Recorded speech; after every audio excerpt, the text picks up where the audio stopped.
যারা আমরা বলি রিটায়ার্ড, একটা শব্দ বলি, আমি বলছি রিটায়ার্ড বলে কোনো শব্দ নাই, পুরো শব্দটাকে আমরা রিটায়ারমেন্টে পাঠিয়ে দিলে ভালো হয়।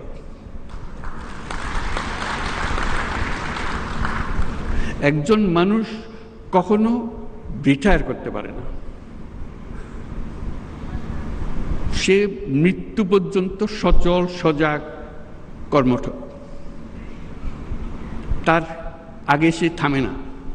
কিন্তু আমরা একটা বয়স নির্ধারণ করেছি, এত বছর হলে তুমি রিটায়ার, তারপর বলছি আমার তো কাজের না, আমার তো রিটায়ার হয়ে গেছে। জোর করে মানে অচল করে দিল, বেকল করে দিল, শব্দ একটা আবিষ্কার করে। এই শব্দটাকে ডিকশনারি থেকে বের করে দিতে হবে। আপনি বলেন 70 বছর, 80 বছর, 90 বছর, কি অসুবিধা আছে? যতক্ষণ পর্যন্ত আমি চিন্তা করতে পারি, কাজ করতে পারি, বুদ্ধি দিতে পারি, আমি তো সচল, আমি মানুষ। কাজেই তরুণরা যেরকম কাজ করবে, বয়স্করাও কাজ করবে।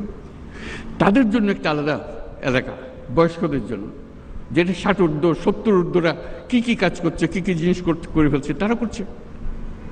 কাজে ওই যে বললাম, উপজেলায় উপজেলায় হবে, প্রতিযোগিতা হবে এবং তাদের চিহ্নিত করা হবে, যারা আসছে তাদের তালিকা হবে, তাদের জীবনী ছাপা হবে, তারা কি করছে। তারপর তাদের দেখতে আসবে সবাই, দলে দলে আসবে, সারা দেশ জুড়ে আসবে, বিদেশ থেকে আসবে, কে কি করছে। আপনাদের বহু ঘটনা জানা আছে, আমার বলার দরকার নেই।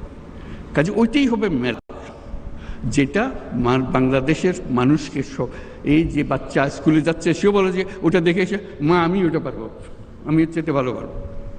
সে ক্লাস 7-এর ছাত্রী, সে ক্লাস 7-এর ছাত্র, তার মাথায় বুদ্ধি এসছে, করুক না, অসুবিধা কি? বুদ্ধির জন্য তো বয়সের দরকার নেই, বুদ্ধি আলাদা এক জিনিস। সে 100 বর্ষ বয়সী মানুষের কাছ থেকে আসতে পারে, 5 বছরের বাচ্চা থেকেও আসতে পারে। এইগুলো দেওয়াটাই হলো এই মেলা, ভবিষ্যতের মেলা, সারা দেশ জুড়ে হবে।